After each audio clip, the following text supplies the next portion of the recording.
जिसने भी इस पृथ्वी पर जन्म लिया और ईश्वर में विश्वास करता है तो वह ईश्वर की भक्ति अवश्य करता है। पृथ्वी पर जन्म लेने वाले ज्यादातर लोग भगवान में आस्था रखते हैं और उनकी भक्ति करते हैं, परंतु हर मनुष्य का भक्ति करने का तरीका भिन्न होता है। सभी अपनी तरह से ईश्वर को प्रसन्न करने का प्रयास करते हैं।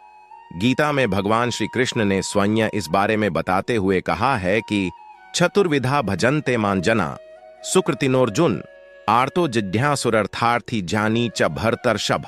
इस तरह से भगवान कृष्ण ने 4 प्रकार के भक्तों के बारे में बताया है। ये 4 प्रकार के भक्त होते हैं आर्त, जिज्ञासु, अर्थार्थी और ज्ञानी।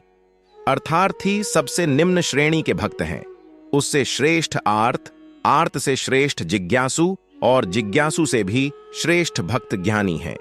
अर्थार्थी भक्त जो लोग ईश्वर को केवल लोभ यानी धन, वैभव, सुख, समृद्धि आदि के लिए ही ईश्वर का स्मरण करते हैं, ऐसे लोगों के लिए भगवान से ज्यादा भौतिक सुख सर्वोपरि होता है।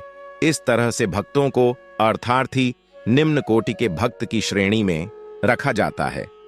आर्त भक्त कुछ लोग भगवान को केवल तभी याद करते हैं जब उन्हें किसी प्रकार का कष्ट हो, वे दुख और समस्या से घिरे हुए हों। यानी जो भक्त समस्या के समय ईश्वर को याद करते हैं वे आर्त भक्त की श्रेणी में आते हैं। ये निम्न कोटि से थोड़े श्रेष्ठ होते हैं। जिज्ञासु भक्त, जिज्ञासु अर्थात जिसमें कुछ जानने की जिज्ञासा हो, कहने का अर्थ यह है कि जो लोग भगवान को अपनी निजी समस्या के लिए याद न करें, संसार में फैले हुए अनित्य को देखकर ईश्वर की खोज में लगते हैं और ईश्वर की भक्ति करते हैं। ज्ञानी भक्त ऐसा भक्त जो केवल ईश्वर की चाह रखता है, वह केवल ईश्वर में लीन रहना चाहता है, वह भगवान के किसी भी प्रकार की कोई इच्छा नहीं रखता है।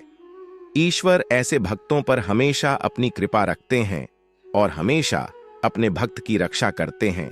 ऐसे भक्त ईश्वर की आत्मा होते हैं। जय श्री कृष्ण।